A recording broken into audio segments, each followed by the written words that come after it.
Hello my lovely wolf pack, welcome to another creepy video. Today we're going to be doing another video where I read several internet urban legends. Before we start the video, remember to like and subscribe to the channel and follow me and everything. Hit that notification bell so you don't miss on any of my videos. All links in the description including my last. Please put in the comments hashtag creepy internet urban legends and I'll pin and heart your comment. Also, give me the 600 subscribers and I will gladly take a bath in slime. I know you guys want to see it. I'm also going to be trying doing some skits more. Also for you guys, please let me know. I'm going to be doing a schedule soon, and hopefully you guys will enjoy that. I'm going to be posting more regular videos, so my regular videos can get more views and catch up. So let's do it, guys. Roll the intro.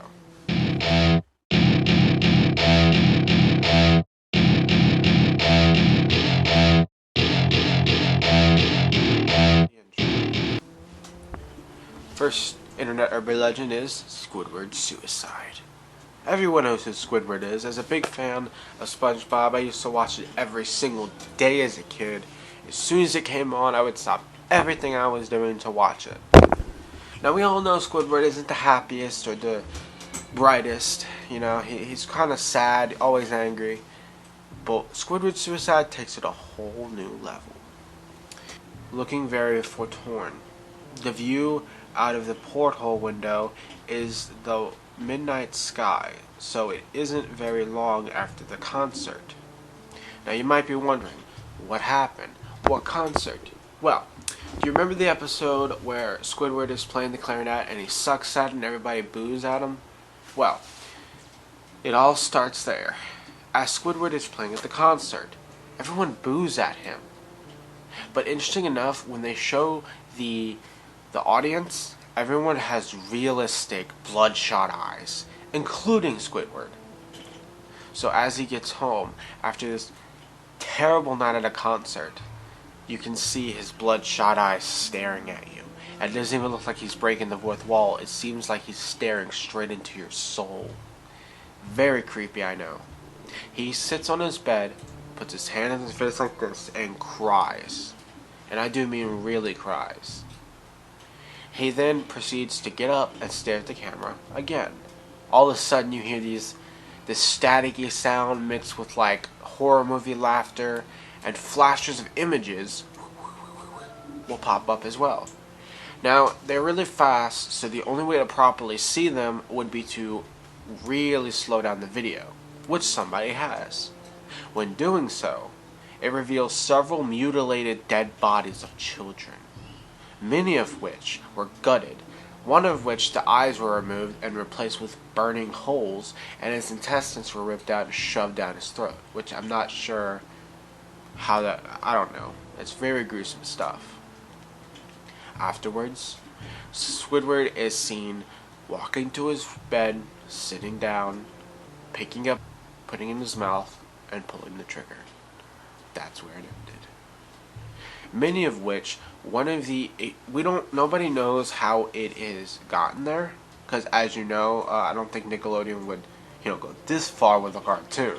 This isn't Family Guy we're talking about. This is a children's show, so I don't know, that nobody really knows for sure what happened. But as people were like so it is said that there was an editor who made this, and he was then put to jail because he was the one who murdered those children that were flashing in the video.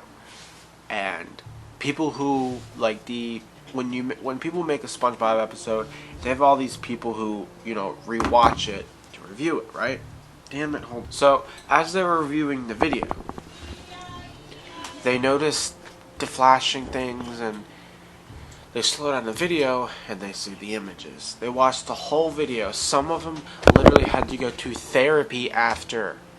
That's how bad and creepy this shit is.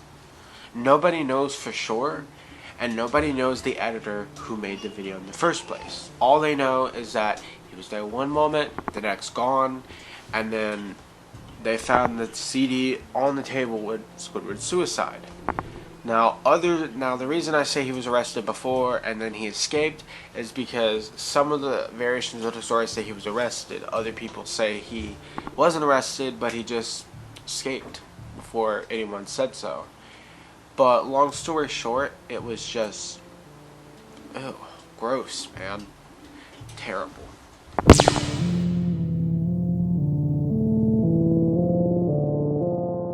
The Russian sleep experiment. This is this is an urban legend that's been like a literal urban legend for years, until recently. Recently, there has been some discoveries that say it was a real experiment. Now, I don't know if the whole thing is legit, but I'm going to tell you the story. And you guys can decide if it's legit or not. But either way, it's going to be creepy as hell. During the war, the Russian scientists paid a shit ton of American soldiers to partake in this experiment. So they were paid. The thing was, they were put into this room. And at first, they were not allowed to eat or drink anything. They had to have these needles put in their arms to get like fluids, but that was it. For the first 2 days, they were like this. This room had no cameras. However, there was two-way mirrors and microphones. That way they can see and hear and whatever. And as soon as a couple days passed, they didn't eat or drink nothing. And then after that, they were given rice, mashed potatoes, and shit like that. Sometimes they were given meatballs. And they also were given, water, juice, and sometimes beer. After a while, they instead of pumping the gas with oxygen like they did previously, they pumped in an experimental gas. And at first, it seemed like it was working. I bet it was normal, everything was going good. Fast forward a couple days later, keep in mind this is supposed to take place within a month. But anyways, fast forward a couple days, something weird happened. They started screaming. And I don't mean screaming like, no, I mean they were screaming for a whole day, maybe a day and a half. Their vocal cords were ripped. They started screaming. Their vocal cords were ripped apart. And if that wasn't bad enough, apparently the scientists didn't think this was a bad thing. They were just screaming. So what happened next? When they walk in, they were terrified. Before I tell you what happened, I just want to mention that instead of seeing it on camera, they were talking them through like microphones. So like each end had a microphone. So like, hey, the scientists would say, hey, you need something? And they're like, oh yeah, we need this. Oh, okay. Well, number one, they heard whispering into the mic. They were like, we don't want to leave. We're staying here forever. Which is weird, because I didn't know they could speak at all, given the fact they ripped apart their vocal cords, but whatever. So as they are whispering that, the scientists got really concerned. They put on gas masks, opened up the airlock, and went in. What they saw was terrifying. Each one of the men in that fucking container were ripping off pieces of their flesh and shoving it down the drain. There was blood everywhere. Some of them were eating each other. Some of them were just eating themselves. They were ripping apart. So what happened? They decide to knock them all out and put them on a bed, sew them up, put them back in there, lock them up, and then instead of pumping out the gas, they pumped it with oxygen. Now you think, oh, maybe this will fix everything, they'll go back to normal, realize they fucked up, move on. No, it didn't work. In fact, this made them worse. They were screaming and begging on their hands and knees to put the gas back like their life depended on it. And after that, they realized it was too late. Scientists were in and restrained all the men, putting them into straps on like the beds like they have in the hospital, and proceeded to shoot them. One of which got free, bit one of the scientists, and slit his throat. The scientist was mercied along with the patient, or the lab rat, I should say. And they found out this information. America came in and said, you got two choices. Give us your research, or we'll charge you for war crimes. Now, in some other variations of the story, the people came in, and the Americans came in and shot all the Russian scientists and didn't find no information except for a few pages. But in other variations of the story, all 99% of the information of the experiments were declassified or destroyed. So I don't know which ones are true, but I'm just telling. I'm not saying any of these stories are true. I just think they're really creepy to tell. So let's keep going.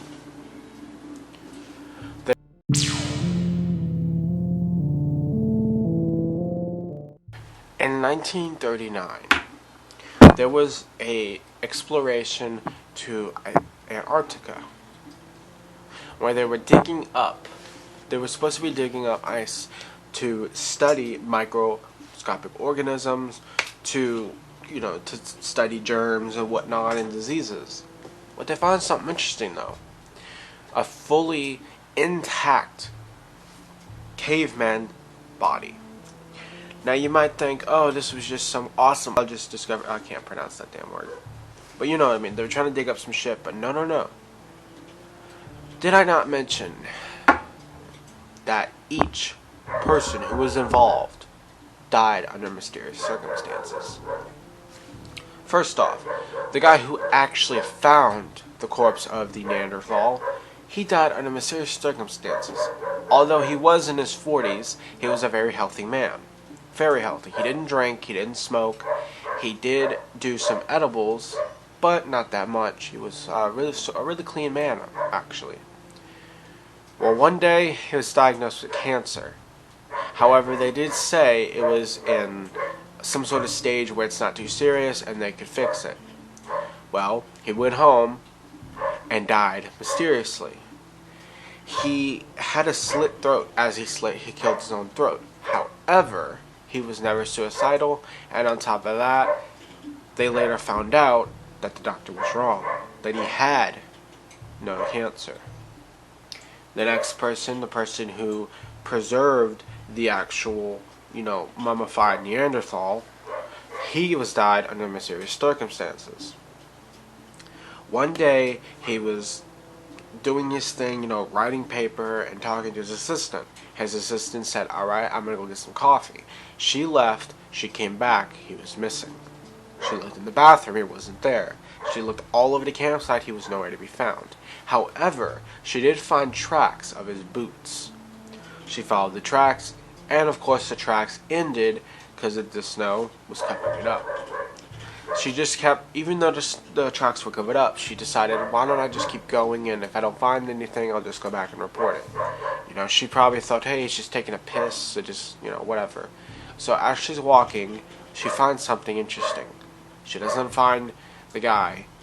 However, she does find his boots empty. His feet weren't in there. She didn't find any other piece of his clothing, just his boots. That's it. Never to be seen again. Later on, fast forward a couple years later, a couple people in Antarctica were there just, I don't know what they were doing. It wasn't really clear what they were doing there, but they clearly weren't doing no investigation or something. However, they were there, and what did they find? They found a severed human hand. When DNA testing found out it was the same guy who went missing a couple days later. After that, no more evidence of his death was found. Next up was the cameraman, because yes, technically he was involved. After moving on, he died under the weirdest, mysterious circumstances no one can even explain. He died of spontaneous human combustion, which, by the way, we still don't know what the cause is for that. There is a theory that it is some sort of chemical reaction in your body, or some people say it's because of cigarettes, but that doesn't really make any sense because there would be more of a bigger fire, and on top of that, he never smoked. He didn't smoke weed, cigarettes, he didn't do nothing. He did drink, but he didn't smoke.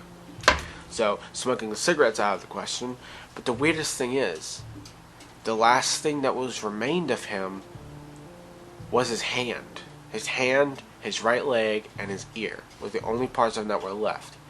And of course, when he exploded, his hand landed on a piece of the table that was next to him as it fell and broke, and the way the leg looked like a stereotypical, blunt object you think a caveman would have. Which begs the question, did they die because of the caveman? Was that whole leg looking like some kind of blunt object a sign that it was him? Let's just say some things are best left undiscovered. And if you see a caveman in the ice, just walk away. Don't bother it, don't pick it up, don't take a picture, just walk away. Some things are better left being hidden.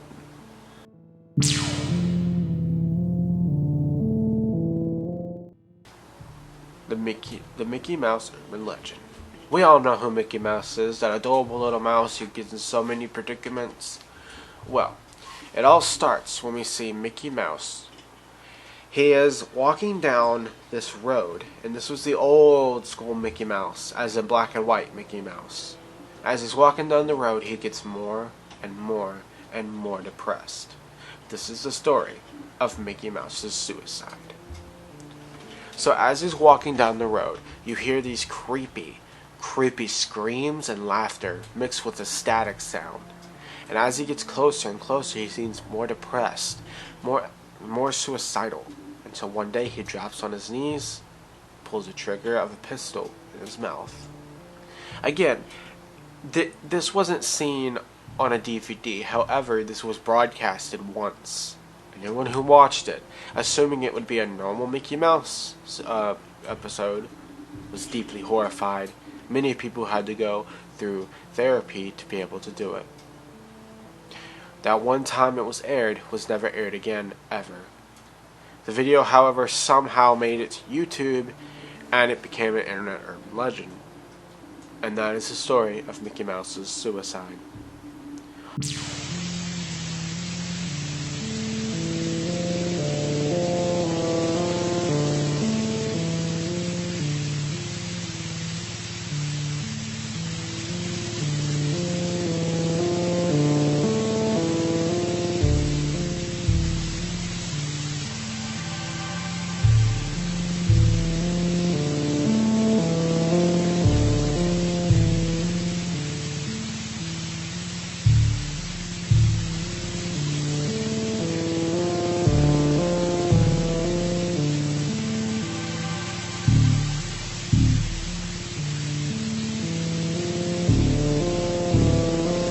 Well, thank you guys for watching this creepy video. I hope you enjoyed all these stories. I really hope you enjoyed it. I did a lot of research to do it, some of which I had to read off my computer, but most of it I did do research for. Thank you guys for watching. Remember to like and subscribe to the channel and follow me and everything. Hit the notification bell so you don't miss any of my future videos. I will be, like I said before, please put hashtag Internet Urban Legends and I will pin and heart your comment. Give me the 600 subscribers and I will take a bath in slime. So watch out for that, you guys, and I will see you guys next time. Goodbye.